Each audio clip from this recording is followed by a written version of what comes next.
Hello friends, welcome to my channel. இன்றைக்கி நம்ம அக்கா மனம் ஒரு உருக்கமான கதையை பற்றி பார்க்க போகிறோம்.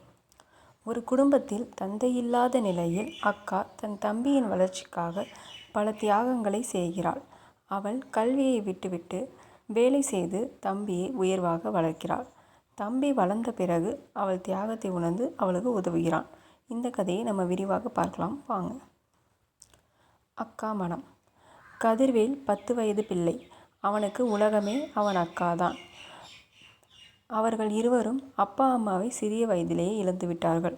குடும்பத்திற்காக பாடுபட்டு மீனாட்சி அவளுக்கு உயர்வு கிடைக்க வேண்டும் என்று நினைத்தோ இல்லாமல் தம்பி கல்வி பயில வேண்டும் என்பதற்காக தன் வாழ்க்கையை தியாகம் செய்கிறாள். மீனாட்சி 10ஆம் வகுப்பு வரை மட்டுமே படித்தாள். பெற்றோரின் மரணத்திற்கு பிறகு உறவினர்கள் உதவி இருந்தாலும் மொத்தமாக அவர்களின் வாழ்வை கவனிக்க யாரும் இல்லை. வீட்டில் பணம் வருவதற்காக அவள் பட்டறையில் வேலை செய்ய தொடங்கினாள். காலை 6 மணி எழுந்து வீட்டு பணிகளை முடித்து கதிர்வேலை பள்ளிக்கூடத்திற்கு அனுப்பிவிட்டு தானும் வேலைக்கு செல்வாள். அக்கா ஒன்றும் படிக்கலாம், நீங்கள் ஏன் இவ்வளவு கஷ்டப்படணும் என்று கதிர்வேல் அடிக்கடி கேட்பான். நீ தான் படிக்கணும், நல்ல வேலை வாங்கணும், என் கனவு அதுதான் என்று அவள் பசுமையான புன்னகையுடன் கூறுவாள். கதிர்வேல் தேர்வில் மாவட்ட அளவில் முதலிடம் பெற்றான். அவனுக்கு அரசு உதவியுடன் மருத்துவக் கல்லூரியில் சேரும் வாய்ப்பு கிடைத்தது. ஆனால் அதற்கான கூடுதல் செலவுகளுக்கு மீனாட்சி இன்னும் அதிக வேலை செய்ய தொடங்கினாள்.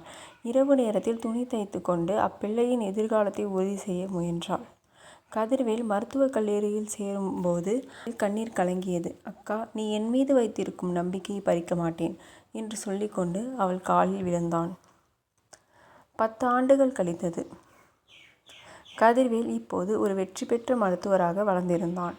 நல்ல சம்பளத்துடன் வாழ்ந்து கொண்டிருந்தான். ஆனால் மீனாட்சி இன்னும் பழைய வீட்டிலேயே வேலைக்கு சென்று வந்து கொண்டிருந்தாள்.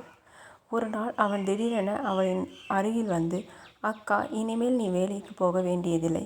நீ செய்த தியாகத்திற்கு பதிலாக இனி என் வாழ்க்கை முழுவதும் நான் உன் வசதிக்காக இருக்கப் போகிறேன் என்றான். மீனாட்சி கண்ணீருடன் அவனை அணைத்து கொண்டாள். அது மகிழ்ச்சியின் கண்ணீர்தான். இந்த கதையின் மூலம் ஒரு அக்கா தன் தம்பிக்காக எப்படி தியாகம் செய்கிறாள் என்பதையும் தம்பி அதை உணர்ந்து அவளுக்கு நன்றிக்கடன் செலுத்துகிறான் என்பதையும் விளக்கலாம். ஒரு பாசமும் அர்ப்பணிப்பும் நிறைந்த ஒரு உருக்கமான கதை இது. மேலும் இதேபோல் கதைகளை படிக்க சப்ஸ்கிரைப் பண்ணுங்கள். தேங்க்யூ.